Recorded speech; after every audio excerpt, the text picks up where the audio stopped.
How's it going, everyone? Hi, how you been? Sorry about no video on Thursday this past week. I'm actually going to be switching my schedule to a video every Sunday. I kind of talked about it in the last video a little bit, but I started a new job and it's going really well, and it was freelancing all week, and I'm pretty sure I have the job, so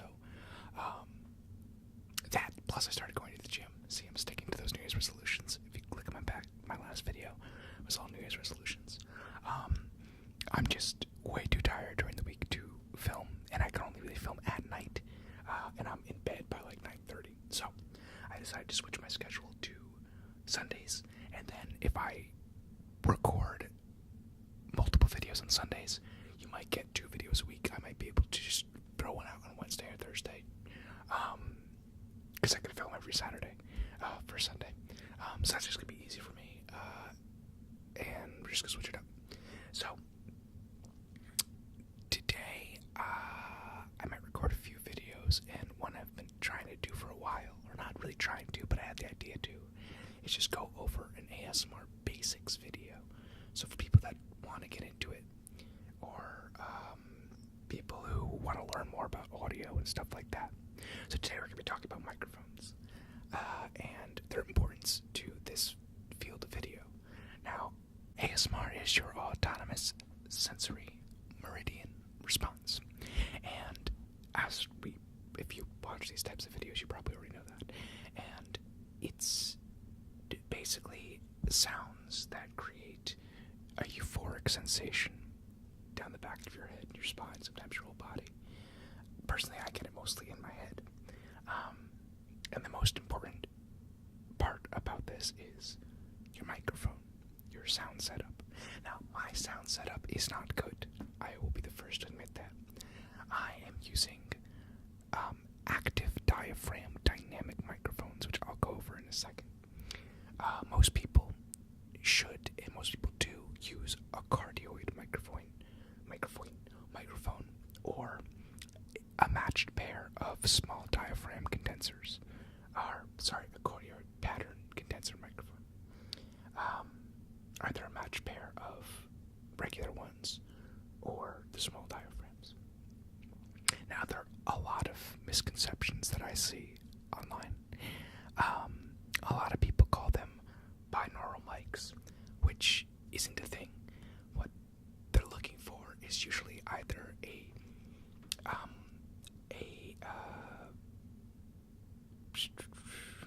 condenser microphone that has different polar pattern options. I'm going to go over those for you now. I don't really have a way for you to hear the writing noises. Sorry if there's a little bit of noise in the background. I'm recording this a little bit earlier in the evening. So we'll start with a cardioid pattern.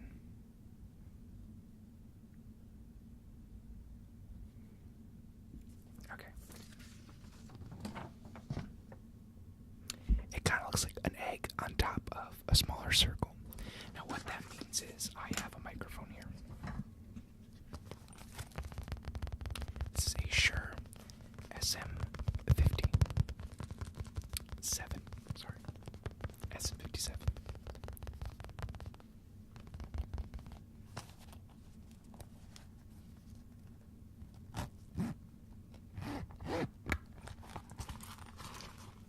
I'm sure many of you have seen this microphone before. This is a warhorse of a microphone. Awesome for recording guitars, bass. I use this on a lot of different things. You can use this on anything, really. You can record an entire album with SM57s. In fact, people have done it in the past. A lot of early punk albums are pretty much all SM57s. You're probably very familiar with an SM58, which is this with the windscreen, that circular silver windscreen. Fun fact, the 57 and the 58 are the same microphone. The 57 doesn't come with the windscreen. So, if you're looking for this type of microphone and you want to get it a little cheaper, the 57 is going to be the cheaper option. But, as you can see, I'm going to try to hold it up. You see that? That's a cardioid pattern. It's much better drawn than mine. And basically what it is, and how it works, is if you take my pattern here,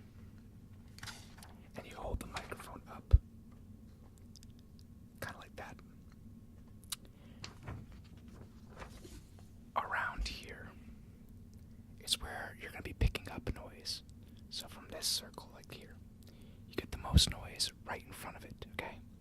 And then you get a little bit of reception down here, okay?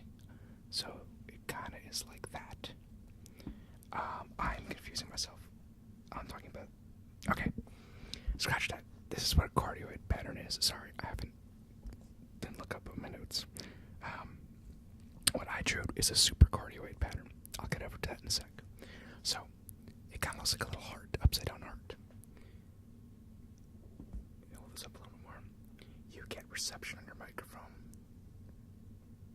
from right there. So down here, you're not going to get as much audio as you would, or much gain as you would if you were pointing the microphone at it. So, say I'm pointing my microphone at the audio source. I'm going to get the most gain from right in front of it, and then as I circle around it, it's going to get less and less and less and less and less until, if I was right behind it, obviously I'm not going to get anything. So that's a cardioid pattern. Basically, it's the most standard pattern of microphones. Now, I have a cardioid condenser microphone that you've probably seen in past videos. I'll bring that out in a second. I might have to cut to go get it. And that's what you would use in a studio. So a condenser microphone is different than a dynamic microphone. The SM57 is a dynamic microphone. These things can be dropped and beaten to death, okay? Because they don't have a thin diaphragm, okay? In a condenser microphone, you may have seen a circle with a very thin screen in it, usually gold. That is a very, very, very, very thin diaphragm that vibrates to create the noise. Condenser microphones are very delicate. If you drop one, the likeness is it's going to break, or at least it's going to scratch the diaphragm, and then you're going to have audio problems. So you usually use condenser microphones in a studio setting for recording. While performing, you almost always use dynamic microphones. You're never really going to see a condenser microphone unless it's like a low-key jazz concert or something where the singer is not going crazy. You're never going to see a condenser microphone at a rock concert, I guarantee, because that thing will break in seconds. Now, as I was talking about before, these blue microphones are active diaphragm condenser microphones. That is a newer type of microphone. It has the durability of a dynamic microphone, so these could be used for performing.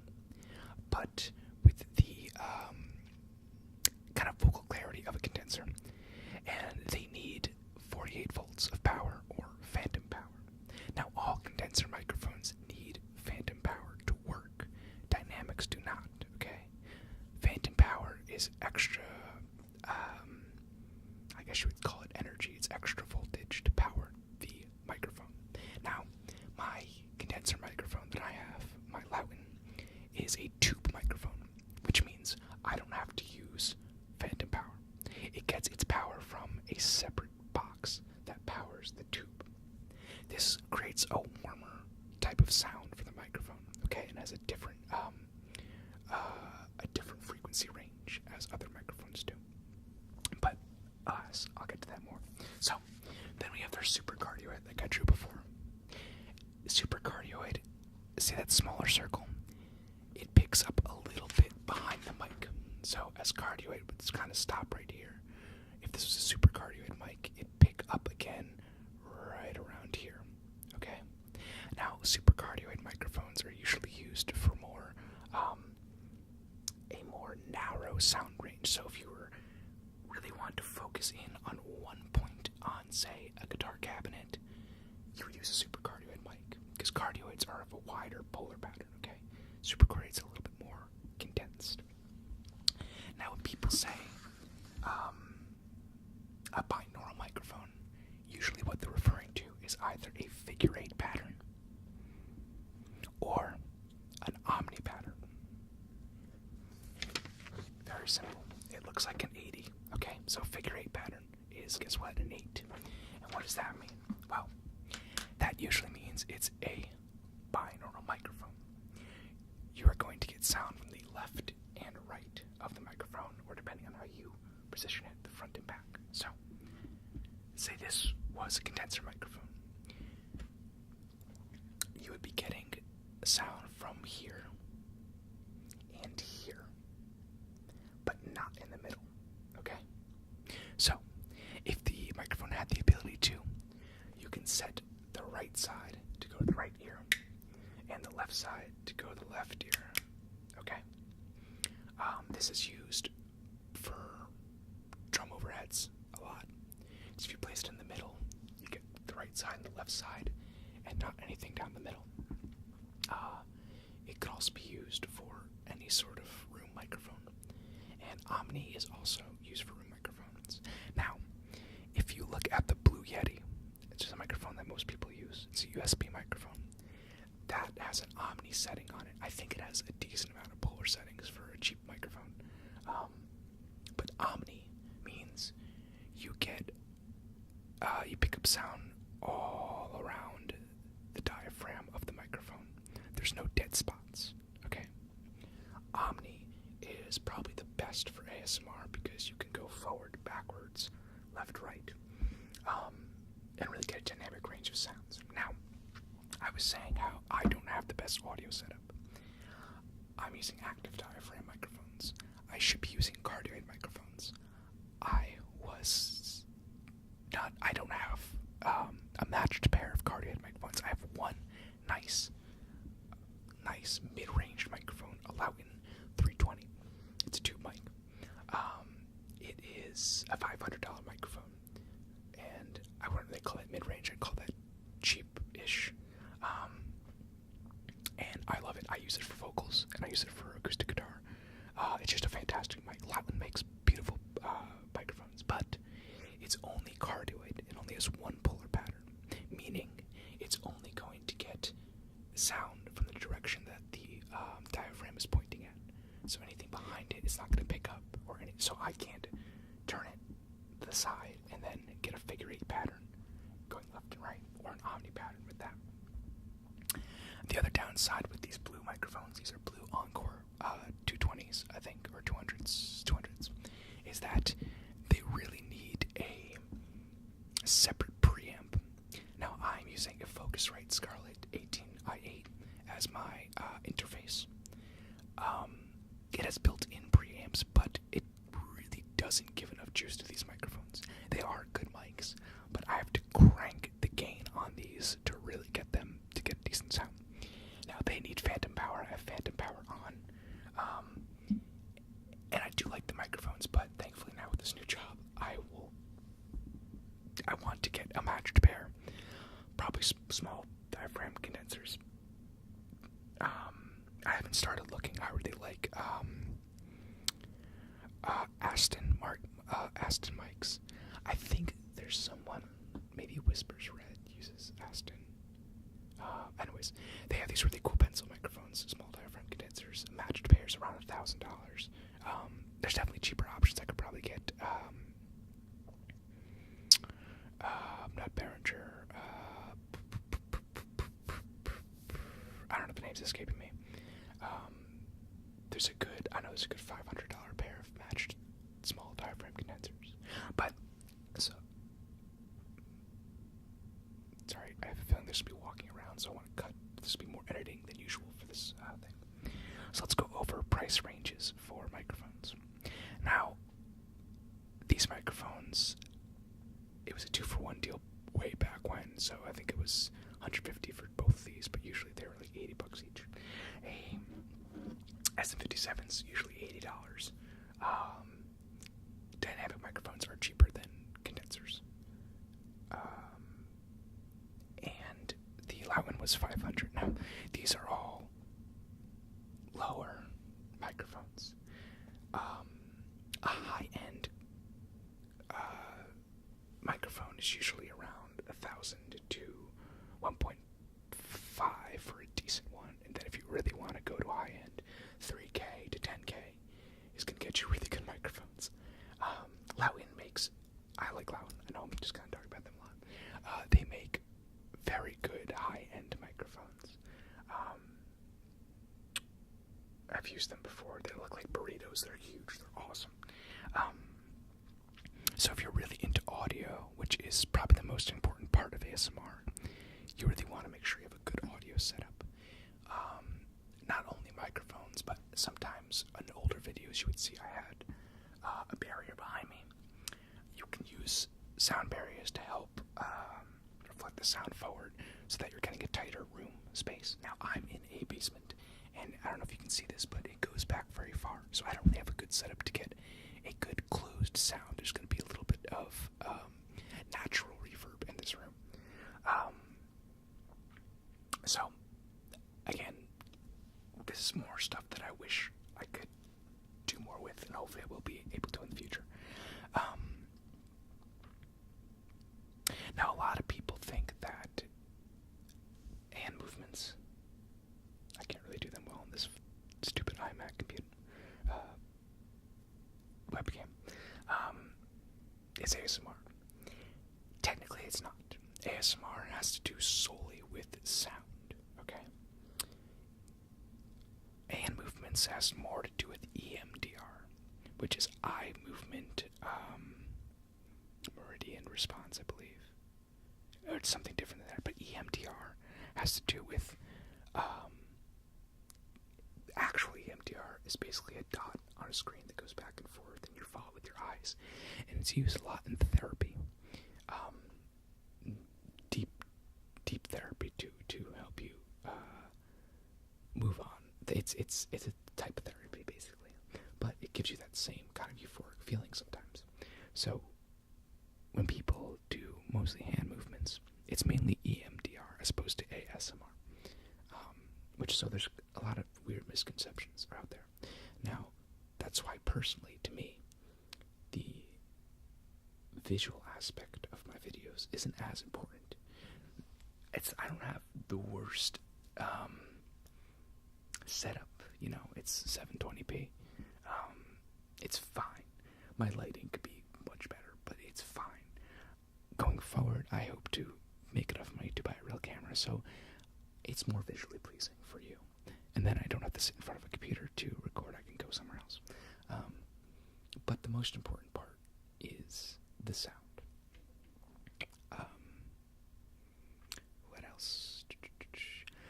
A lot of people play around with reverb and delay. Now, my personal preference is just the flat sound. I do put a compressor on while I'm recording, so I'm recording through an LA2A wave plugin. My stomach. What a compressor does is it takes the highs and the lows and squeezes them together. So so everything is kind of a singular wavelength. So there's not too many dynamics. It compresses the dynamics together. Now this is good, so there's not, especially for ASMR, because you don't want any extremely loud things to kind of pop you out of that relaxation state. And it also makes everything louder, so that helps with these two microphones. But people play around with reverb, they play around with delay. I've done some of that before. I might do a video where I just go insane on delay. If you use Apple Logic, there is a delay designer, and you could do some crazy things with it. So I might do a creative video one day. But my current video schedule is going to be this one, then another record showing off more of my record collection, and then another Oblique Strategies ones, because the record ones and the Oblique Strategy Ramble got good. It got more views. It got decent reception. Let's see, is there anything else I could go over?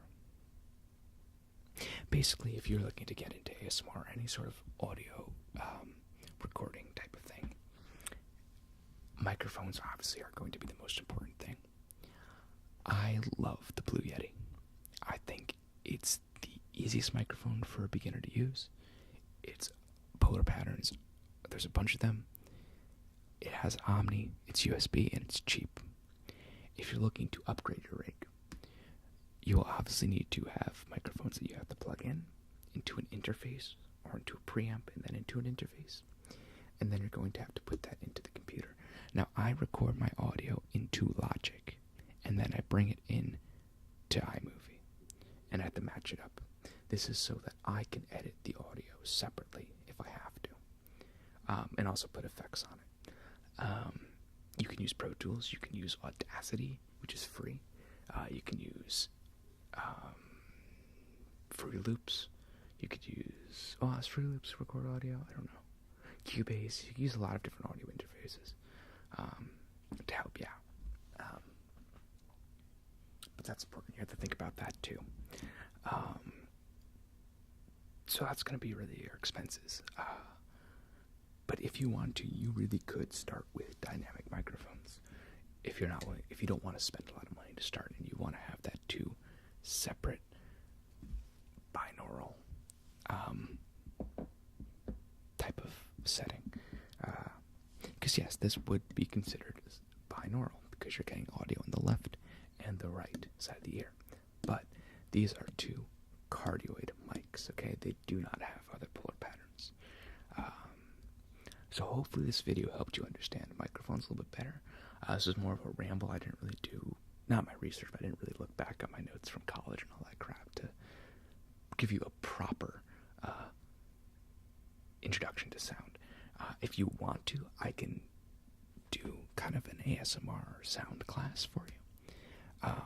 I've been playing around with the idea of doing, if I could figure it out, an ASMR graphic design thing where I design an album cover and then I'll do a voiceover on top of it. Just let me know if you want to see something like that. That would take me a while to figure out. But one thing, just a quick thing. You don't want, so I would not face this microphone to this microphone because you could get feedback. Not likely with any sort of dynamic, or even if it's active dynamic, not likely to get feedback. There's also a thing called proximity effect. As you can see, when I get closer, the bass in my voice gets louder, and as I go away, you lose that bass. That's called proximity effect. I could also go over that if you want in future videos. But yeah, I hope you learned from this video. If you're looking to get into ASMR, personally, audio is the most important part, okay? Remember that this is an auditory response, not a visual response. And movements are important to the overall aspect, but I believe that pure ASMR can be achieved with good audio as opposed to just a good camera. You really don't need a good camera. You need good audio. So, I don't really have any advice today, except for don't drink 3 glasses of whiskey, because that's my limit, apparently. Good night. Again, new upload schedule is going to be on Sundays, and I hope you enjoyed your weekend, and have a good start to the week. Bye.